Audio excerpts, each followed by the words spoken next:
Good afternoon. It's 1 o'clock and welcome to the main stage at Volunteer Expo. It's great to be with you. And if you're just joining us for the first time, you're very welcome. You missed Ben Fogel, who was fantastic this morning. And just half an hour ago, we had the inspirational Amy Meeks, 17 years old. Wow, what a great speaker. But we've got even more great speakers to come for you this afternoon. And the National Council for Voluntary Organisations, or NCVO, has been around for more than a century, which has been championing the voluntary sector and volunteering because basically they are essential for a better society. And we have witnessed that in spades with the amount of volunteering which has taken place during the pandemic. But what impact has the pandemic had on volunteering? And what is likely to be its legacy for the future? Now, these are some of the key questions which will be addressed over the next 40 minutes. And if you've got any questions, please put them into the Q&A chat box and I'll make sure they're answered later on. But would you please welcome onto the main stage the Interim Chief Executive of the NCVO, Sarah Vibert.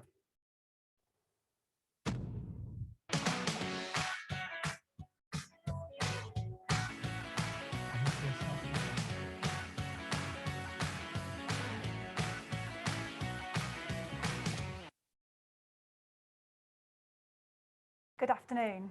Thank you to Rotary for inviting me to speak today, and thank you all for coming to listen to this session. My name's Sarah Vibert. I'm the Interim CEO at the National Council for Voluntary Organisations, NCVO. NCVO's mission is to support volunteering and charities. We're a membership organisation of more than 16,000 voluntary organisations, and our members range from very small volunteer-led community organisations to some of the biggest national charities that involve hundreds of thousands of volunteers in their work. NCVO has three main roles. We work collaboratively with our 16,000 strong network of national and local organisations. We share practical support and new insights so that people can focus on making a difference. And we work alongside our members to ensure that the essential role of volunteers and charities is widely recognised by the public and government. To turn to the topic of today's talk, I'm going to consider how volunteering has changed during the pandemic and what the legacy might be beyond COVID. When a crisis hits, people step up to help. And that's what we saw during the first lockdown when it was announced last March. It goes without saying that volunteers have played a huge role in the pandemic response. The effects of the COVID-19 pandemic on the volunteering landscape has been extraordinary. We've seen a shift in how people volunteer, what people do when they're volunteering, and who is getting involved. Recent research from the Together initiative has found that among those who volunteered during the pandemic, 1 in 3 were first-time volunteers. And this reflects an upsurge in the neighbourly help and mutual aid that we saw, particularly during the early stages of the pandemic, which brought more and new volunteers. Alongside the swell of informal local action during COVID-19, many volunteers have had to step back or pause their volunteering. Others have altered what they do as services have been adapted or reimagined. The overall premise of my talk today is that we are now at a crossroads that will inform how volunteering is perceived and engaged with in our future society. And it's critical we embrace this as an opportunity. So I'm going to spend some time exploring how volunteering has changed during the pandemic and what that means for the future. But first, I'm going to briefly look at what volunteering was like prior to the pandemic.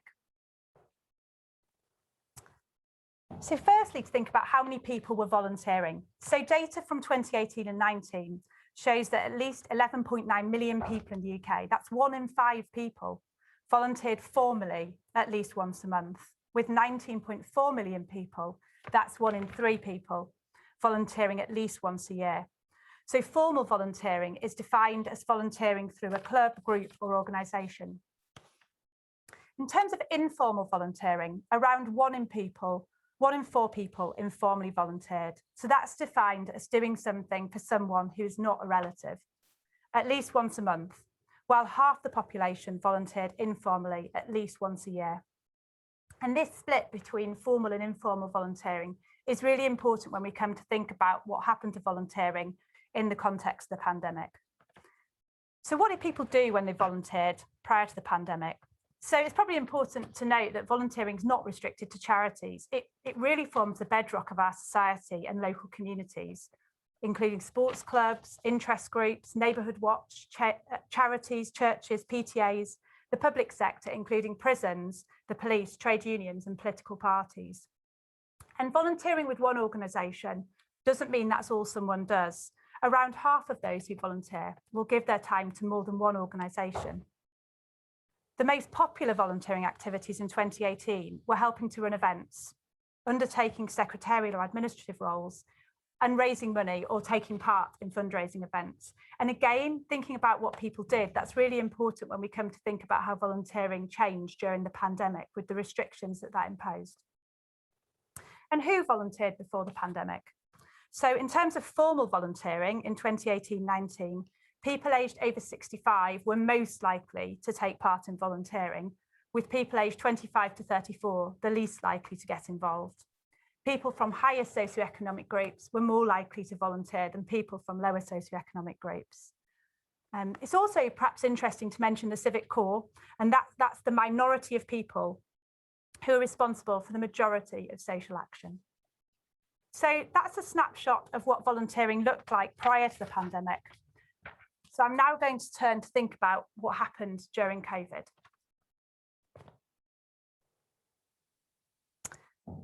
There are lots of grim statistics linked to the pandemic, but statistics about volunteers, new and existing, stepping up to support their communities and the NHS are one of the positive stories from the pandemic. The Royal Voluntary Service estimates there have been 4.6 million first-time volunteers during COVID. The pandemic response has seen volunteers coming together to support wherever they can. For example, in the first 4 days of the NHS Volunteer Responders Scheme, more than 750,000 people registered their interest in volunteering through that scheme. That's over 10 times the number of games makers that were recruited for the 2012 Olympic and Paralympic Games. From our own perspective at NCVO, we received over 750,000 visits to our I Want to Volunteer webpage during 2020. And that's a page that signposts to volunteer opportunities and advice. 80% of those visits were in the first 2 months of the pandemic, reflecting a huge surge in the interest in volunteering. Away from a national response or those more formal volunteering routes, it's clear that people wanting to take action and help out their communities have also taken matters into their own hands. Over 3,000 mutual aid groups were established during 2020, and the new local government networks estimates that as many as 3 million people participated in mutual aid during the first COVID-19 wave. One thing that's often overlooked when talking about volunteering is actually the financial value of it to the country. Legal & General called the rise in volunteering at the start of the pandemic the isolation economy, estimating it to be worth £357 million a week to the UK at the height of the first lockdown. But as with most headlines, the positive stories and statistics do mask a more complex picture in what was undoubtedly a difficult year for volunteering and volunteers. These figures are taken from the Community Life Survey in 2019 and then a follow-up survey that was undertaken in 2020. And we can see with the inception of the pandemic and lockdown, formal volunteering decreased last year by 10%. In parallel, informal volunteering increased during the same period. And this picture tallies with the findings from NCVO's own Respond, Recover, Reset research, which we're doing in partnership with Nottingham Trent University and Sheffield Hallam University. So this research takes a monthly snapshot of how charities and volunteering are faring during the pandemic. And the research shows that while some organisations have seen volunteer numbers increase over time, many more have seen a decrease. There's also strong evidence that after an initial surge in interest in volunteering, engagement is starting to ebb. Here's a quote from one of the voluntary organisations that we interviewed recently as part of our research. And if we go right back to the start of the pandemic, YouGov data showed a peak in people saying that they were thinking about helping out at the end of March, so 16% of people. But this declined quite quickly over the next few weeks to just 9% by mid-April. And there's lots of potential reasons for this, such as people being more worried about catching COVID, and also with so many people coming forward to volunteer, people may have wondered if they were needed. As the pandemic progressed through the second and then a third lockdown, volunteer wellbeing and fatigue were also a concern. Yet volunteers have recently been called upon again, stepping up in their thousands to support the vaccination programme. So overall, there have been fluctuations in volunteering and volunteer numbers during the pandemic, and this adds to that mixed picture in terms of the numbers of people who helped out during COVID. What is perhaps clearer is that there have been changes to who is volunteering during the pandemic. And this table is taken from a government survey at the end of last year about volunteering. In terms of those who started volunteering for the first time, so that's the dark green portion of the chart on the slide, people who identified as ethnic minorities, including white minorities, were more likely to start volunteering for the first time between March and July 2020, compared to those from a white background. So that's 12% compared with 8%. An increase in first-time volunteering was also noted among younger age groups who were perhaps attracted by the ease and the informality of mutual aid groups. Anecdotally, we know that working age people on furlough were more likely to volunteer for the first time. About 20% of the respondents to NCVO's Respond, Recover, Reset survey said they'd seen an increase in the availability of existing volunteers. So this brings in the light green portion of the chart on the slide. Furlough, increased time available due to lockdown, and just the desire to do something good during a time of national crisis are some of the potential reasons that people wanted to give more time. And again, many interviewees to our survey stated that it was particularly prevalent at the start of COVID. Conversely, however, the impact of those restrictions brought about by the pandemic also meant people stopped or paused their volunteering. And this is the bottom part of the chart on the slide, which is in dark red. So older people used to make up quite a large proportion of that civic core that I talked about at the start. 45% of over 65s volunteered in 2019. Although it's important to note that volunteering levels generally in people over 55 have been declining over the last decade. So even without COVID, the prediction in the sector was for a decline, a longer term decline of volunteering in this age group due to factors such as rising pension ages and poorer pension provision in general. The shielding of older people during COVID has accelerated this predicted decline, and a higher proportion of older people have stopped volunteering. One example where we've seen older volunteers stepping back and younger volunteers stepping forward was in a partnership between the National Citizen Service and the Charity Retail Association, where they linked up 16 and 17-year-olds with charity shops that were reopening at the end of the first lockdown. Elsewhere in the population, work commitments, doing other things in their spare time, and childcare commitments were the top 3 barriers that people gave for not volunteering, both before and during the pandemic. But last year, a new barrier emerged too. Just over a quarter of people who were responding to the Community Life survey last year said that the reason they hadn't volunteered was because COVID-19 was an issue. In terms of those who said they volunteered less, women, there are some trends. Women were more likely to say they volunteered less than men, and people with a disability more likely to say they volunteered less. So we've seen how the pandemic has changed who is volunteering. Another thing that has changed over the last year is how people volunteer. NCVO's Time Well Spent survey shows that pre-COVID, only 6% of all volunteers volunteered exclusively online pre-COVID. Fast forward to the first lockdown last year, and 80% of adults in the UK had not left their home or had only left their home for permitted activities. So people needed ways to continue to provide support to people and communities, but to do this remotely. From what we've seen, this has included adapting existing services to enable volunteers to volunteer from home, via the telephone or online. And there's tens of thousands of examples of charities that have pivoted their services online. For example, peer support groups, befriending services, online counselling. We've seen many fundraising events move to digital platforms. Even where people are physically volunteering, though, over the last year, digital has played a much greater role in the recruitment and in the management of volunteers. For example, mutual aid groups were very reliant on Facebook and WhatsApp for communicating and recruitment, and digital brokerage services have become much more important, offering that quick and easy way to matchmake volunteers with volunteering opportunities. The rise in the use of digital volunteering has also led to another trend, and that's a trend in what's called micro-volunteering, so giving small amounts of time. And there's loads of examples. So signing a petition would be an example, taking part in a virtual tea party to raise money, or using the NHS Volunteer Responder app to accept a volunteering task.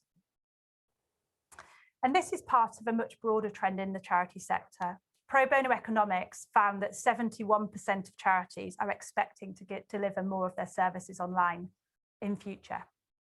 So these two trends, more digital, more micro, have perhaps enabled some people that were previously excluded from volunteering to get involved much more flexibly during the pandemic.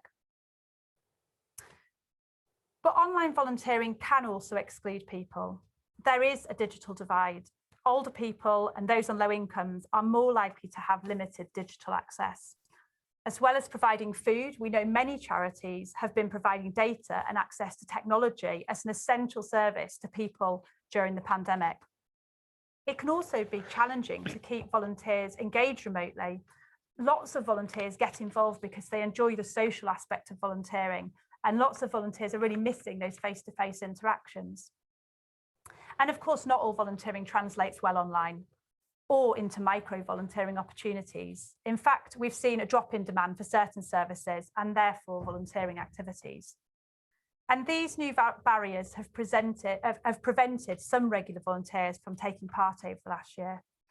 And I think finally, it's important here when I'm talking about digital to recognise that remote volunteering during the pandemic has not all been about digital. Some volunteers have preferred to send cards and write letters to keep in touch with service users who were isolated at home. So now I'm going to move on to look a bit at the roles that volunteers have played during the pandemic.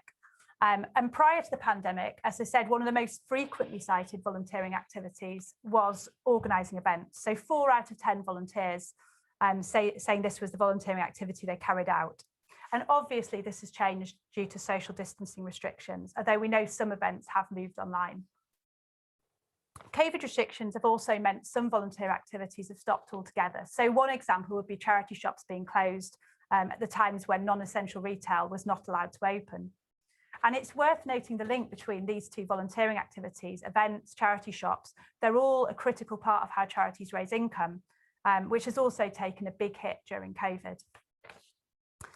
Some existing volunteers have shifted roles, though. They've shifted to more emergency response roles. So this has included things like meeting the immediate needs of people who are shielding, so access to food, access to medicine, dealing with loneliness, dealing with increased mental health challenges that have been posed by being isolated, and also increasingly supporting those impacted by unemployment and poverty.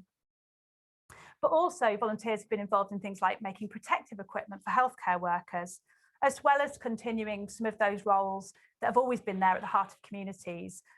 For example, being involved in the governance of charities and voluntary organisations.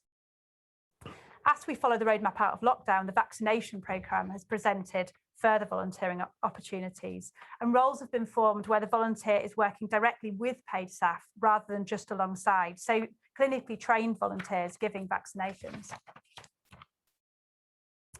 I'm now going to move on to talk a little about how volunteering has been organised during the pandemic. And during the pandemic, we've seen a real mix of national and local volunteering grassroots schemes, highlighting the importance of both working together in response to an emergency. And I think the key ingredient to the successful mobilisation of volunteers during the pandemic has been collaboration. And there are lots of examples I can point to. So the Voluntary and Community Sector Emergencies Partnership has had a really important role to play. Hosted by the British Red Cross, the Emergencies Partnership is made up of 230 national, local and community organisations. And the aim of this partnership is to improve the coordination of the voluntary sector response to emergencies, embedding learning from previous crises, which has found that local knowledge really is key, and making sure national initiatives are informed by local communities. At local level, at least in some areas, we've seen increased collaboration between the local authority and other public sector bodies, citizens, and the voluntary and the private sector. And local knowledge has really enabled statutory interventions to operate more flexibly and to reach a wider range of vulnerable people. Charities that would normally compete for funding locally, we've seen have worked together in local areas, and there's been a general willingness in a lot of places to be more agile, more streamlined, to better share data and share information. Another example of partnership working in terms of volunteering has been the success of the Covid vaccination clinics. So the clinical commissioning groups locally have called upon local volunteer centres, local councils for voluntary services to recruit cohorts of volunteers to assist with stewarding roles at clinics, to provide reassurance to people, and enabling large numbers of people to be vaccinated. Alongside this, national charities such as St John Ambulance have trained and deployed vaccination volunteers across the country. So taking the benefits of a national brand and combining that with real local impact. So this mass mobilisation of volunteers aided by the voluntary sector has really enabled the rollout of the vaccine at pace. And just to say something about hyperlocal volunteering. So our latest research on volunteering during COVID has found widely reported increased sense of community, increased kind of neighbourliness locally. And it's also been widely reported that neighbour support mobilised far quicker than the more formal responses. And social media, as I've already mentioned, has played a really important role in that hyperlocal mobilisation of volunteers. Of course, these sort of hyperlocal, more informal volunteering has not been without challenges. We know many mutual aid groups have found it frustrating, seeing local authorities and more formal responses as getting in the way or working bureaucratically. So for the final section of my talk, I'm going to move to talk about the future. And firstly, I'm going to consider how the pandemic has changed how society thinks about volunteering. COVID has raised the profile of certain types of volunteering and perhaps given more appreciation about the difference that volunteers can make. Volunteers are not amateurs, they're highly skilled people and they're often doing risky things.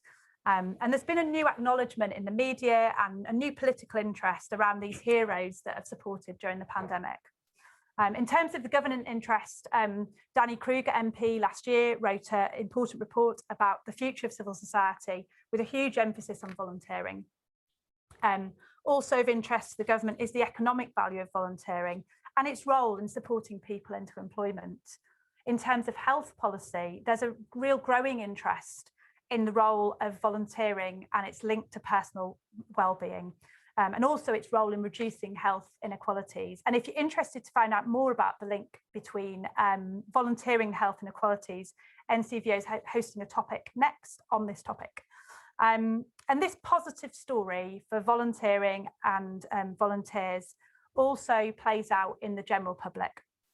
So 3 in 10 people say that as a result of the pandemic, they plan to be more involved in their local community this year. So that's according to a survey by the National Lottery Community Foundation.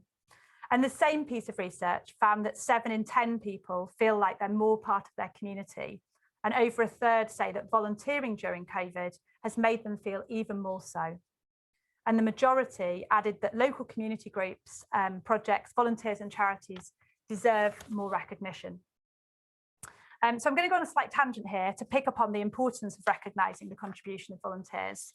After all, NCVO's Time Well Spent research from 2019 shows that volunteer satisfaction is really closely linked to feeling appreciated and thanked.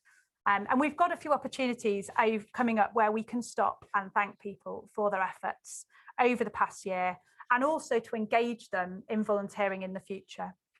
So the 1st to the 7th of June marks Volunteers Week, which NCVO supports along with our partners across the UK. And aptly, this year's theme is a time to say thanks.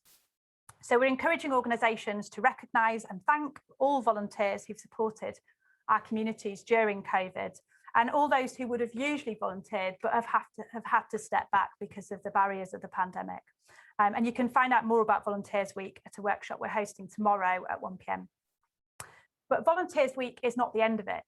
It's just the start of what is being billed a month of communities, which includes a range of community-focused celebrations such as the Big Lunch, Small Charities Week. And the month ends with a special thank you day on the 4th of July. And the idea behind this thank you day is that there's been a groundswell of support for people who want to have a national day of thanks for all of those who've helped out during the pandemic. So community groups, volunteers, neighbours, friends, family, the NHS who've stepped up to help formally and informally over the past year. So Thank You Day is hosted by the Together campaign and supported by a really wide range of organisations. So beyond saying thank you, what does come next in terms of ensuring that we, the volunteering community, make the most of the increased profile of volunteering during the pandemic and secure a legacy for volunteering? So when thinking about the legacy of volunteering, we should ask ourselves, why didn't people volunteer pre-COVID? And I think there's two ways we can think about this. Firstly, what are the barriers to volunteering? What are the things that prevented people from getting involved before COVID? And secondly, when people do get involved, what leads to them continuing their participation? And there's a whole wealth of research on these two areas. So keeping these two things in mind, I'm going to talk through some of the considerations in terms of what next for volunteering and what lessons we can take from the pandemic. So firstly, in terms of the short-term impact, in terms of things for volunteers that involve organisations to be thinking about right now and over the next few months. So firstly, well-being and supporting the well-being of volunteers. For many volunteers, the easing of lockdown will cause increased anxiety, and it'll take time for people to gradually resume normality. And on top of this, the high demand for services that are being provided by volunteers is unlikely to go away. And it may lead to volunteers increasingly feeling more overwhelmed and burnt out. So organisations need to be thinking really proactively about the well-being of volunteers and how they're going to support them. Secondly, keeping volunteers safe. So creating a safe working environment and being clear about the practical implications of the government's guidelines is a top priority. And while the vaccine programme provides a route out of the pandemic, understanding about the impact of the vaccines on transmission is still developing. And so many organisations now starting to think about their approach to vaccines, their approach to testing. And as lockdown eases, it'll be really important to stay in touch with the government guidance on working safely during coronavirus. Really important to think about now is retaining volunteers. So Time Well Spent research from 2019 shows that one of the main barriers to volunteering is that people have never thought about it or they've never been asked. And as we know, there's this whole cohort of people who've stepped forward for the first time during the pandemic. And so we now really need to be thinking about how do we keep them involved? How do we switch them to new roles once some of the pandemic roles are no longer needed? And how do we make people aware of the opportunities to do that? We know that positive experiences are likely to lead to people continuing to participate. And a lot of the evidence shows that volunteering during COVID has been a positive experience for people. Also, with the easing of lockdown and the end of the furlough scheme coming, existing volunteers may be less able to offer at least the same amount of support that they have done over the last year.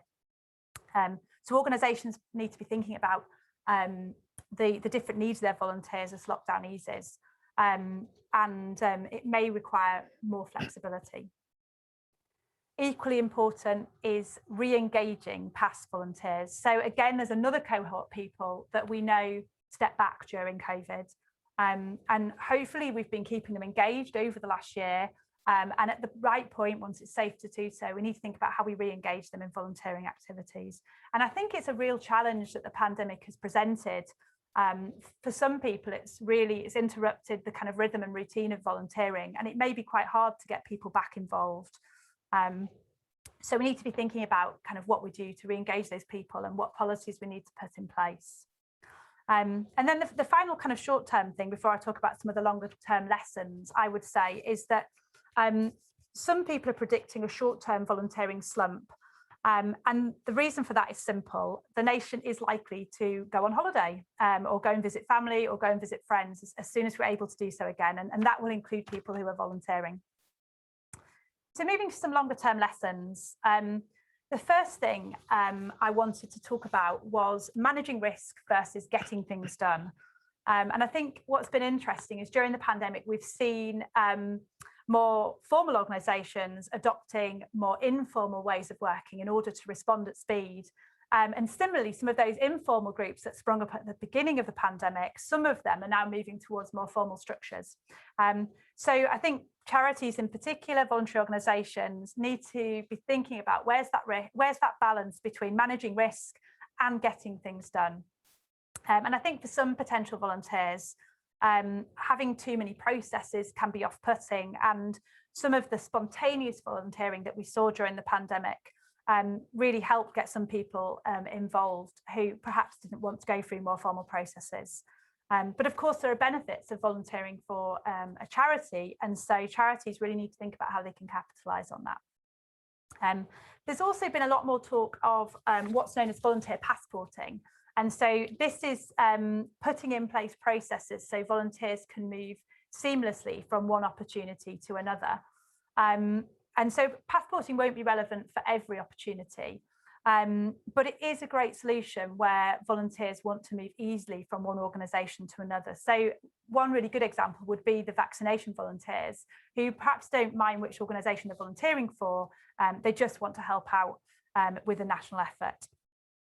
I've already mentioned flexibility just now, but I just wanted to kind of highlight this, I guess, in terms of long-term trends. Our time well spent research shows that flexibility with the time committed is likely to encourage people who've not volunteered recently or not volunteered ever to take part. And we've seen some barriers to volunteering removed during the pandemic, so that through digital, through more micro opportunities to get involved in small slithers of time where to fit around busy people's lives. And Covid has forced organisations to create these more flexible roles and really accelerated what was an existing trend in the sector in terms of moving towards digital. And so, yeah, if people can volunteer from home in their own time, they're more likely to volunteer. I'm also going to touch briefly on employer-supported volunteering. So research shows that paid work is still a big barrier to volunteering. And with people on furlough, this has freed up time for people to get involved. But people will soon return to employment, and we are likely to see a decline in volunteering levels. So we need to look at how can employers support people to have time off to volunteer. While I'm talking about employment, also going to mention unemployment and the link to considering the role of volunteering when unemployed. Given the kind of predictions in the economy, we are unfortunately likely to see more people unemployed. And there's government interest in how volunteering can certainly support young people into work. And there's probably work to do as well around things like ensuring people on benefits are not sanctioned for volunteering. However, we do know that people who are unemployed are less likely to volunteer. That's again from our time well spent research. And so we may find that the changing economic circumstances do create some new barriers. I think we also, in relation to kind of employment and volunteering, need to perhaps think a little more about the difference between a paid role and a volunteering role, and how both together can contribute to workforce planning for organisations.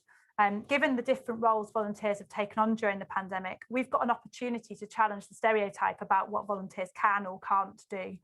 I'm just going to also move on to say a bit about diversity. I think it's really important to think about how we can increase the diversity of people who get involved, so that volunteers represent and understand the needs of the communities they support. And this mirrors a much wider focus in the voluntary sector on diversity and inclusion. And of course, there's a double benefit to volunteering for both the communities that volunteers support, and the volunteer themselves. But at the moment, we know that those who are most likely to benefit from volunteering are those who are least likely to get involved. So we must change this. And we've seen through the pandemic a greater diversity of people getting involved for the first time. And we've got a real focus at NCVO on breaking down barriers to volunteering. And it's an area we want to look a lot more closely at. Finally, in terms of lesson learned, I want to just mention national and local again. And I think we need to think about this sort of blending and braiding of a national, local and hyperlocal response and recognise the strengths that different organisations can bring. But the pandemic has certainly shown the potential of community power to tackle social issues, and there needs to be a lot more emphasis on local economies and placemaking, which will need to come with kind of devolution from central government and longer term funding for commitments for communities. So collaboration is really critical, and our research has shown that the areas that invested time in building partnerships pre-COVID were generally able to respond quicker. And we've also seen the importance of local infrastructure and the need to resource that properly. So in conclusion, the pandemic has highlighted just how much we need each other as a society. Charities and volunteers enable us to put that need into action and remain at the heart of our communities in the best and the worst of times. In terms of formal volunteering, organisations have had to rethink the ways they operate to engage volunteers in a COVID secure way. And for some, this has given the opportunity to broaden their scope, to mobilise new volunteers and to reach out to a much broader demographic. Meanwhile, the nature of projects and resource constraints have made it impossible for some to adapt to the pandemic and created new pockets of unmet need, new pockets of inequality. So it's clear we now need to be considering how we sustain the involvement of new volunteers, but also how to reconnect and re-engage with those who were unable to volunteer during the pandemic. There are economic and there are social prizes to be won if we can continue to unleash the UK's voluntary potential during the pandemic and beyond the pandemic. So estimates put formal and informal volunteering at adding £41 billion to the economy each year. That's from pro bono economics. And there's a whole wealth of evidence about the benefits of volunteering to individuals in terms of higher personal well-being. So we need to commit to making volunteering as inclusive as possible, keeping in mind that those who could most benefit from volunteering are those who are currently least likely to take part. And there's a whole range of practical and policy solutions needed. And I know if you're listening tomorrow, Catherine Johnston from the Royal Voluntary Service and also Matt Hyde from the Scouts are going to be talking about similar themes in terms of how the pandemic has changed volunteering. So I finish off where I began really, which is that we're now at a crossroads that will inform how volunteering is perceived and engaged with in our future society. And it's absolutely critical that we embrace this opportunity together. Thank you very much. So thank you very much. Fantastic there. There we are. I'm in screen, thank God. Yes, well done. Thank you very much. We've almost run out of time, so I'm just going to give you one question, if I may, because there's been a lot of chat on the Q&A about technology, and this is very typical of the questions that have been asked. People saying, how can we close the gap to give people the tech they require to volunteer online? You have 1 minute. Thank you. That's a really great question. I mean, I think we've seen charities and other voluntary organisations right across the country really focused on this digital divide. It's something that the government's really interested in. So there's all sorts of initiatives going on now, not just to get equipment to people who don't have the means to get online, but also around data and what's known as data poverty. And I heard about a really interesting scheme the other day. The community organisers are actually running a campaign whereby at the end of each month, when people have data left over, I know I often have data left over, how can that actually be donated to people who don't have access to data and technology? So it's a really live issue in the sector, a really important issue for us to be looking at. Thank you very much. And there are loads of questions, and I'm sure people can get hold of you, can they? That would be fantastic. I'd love to hear from people, love to hear your thoughts and questions and answer those. Thanks a lot. Great. Plenty of food for thought, and some you know, it's great to think about how the future of volunteering is going to change, and we have to think about it in that way. The way volunteering started out when the NCVO started just after the First World War has changed dramatically to the way it is now and is likely to change for the future. And we need to accept that change, if we are to embrace that change as well. So Sarah, thank you very much for being with us this afternoon. Thank you for having me. To key up that at 3 o'clock, we've got Steve Brown, who's going to be with us, the Paralympian. And you've probably seen him on Country File on the One Show. He's going to be here at 3 o'clock. And there's a special announcement at the end. So it's worthwhile staying on for that. But before then, I'm delighted to be able to welcome in 20 minutes time, Katie Thistleton, the Radio 1 broadcaster on BBC. And she's going to be talking about mental health and me. So that will be well worth staying for. But on behalf of Sarah and myself, thank you very much for joining us this afternoon. Stay safe, and I'll see you back here in 20 minutes' time. Thanks very much. Thank you.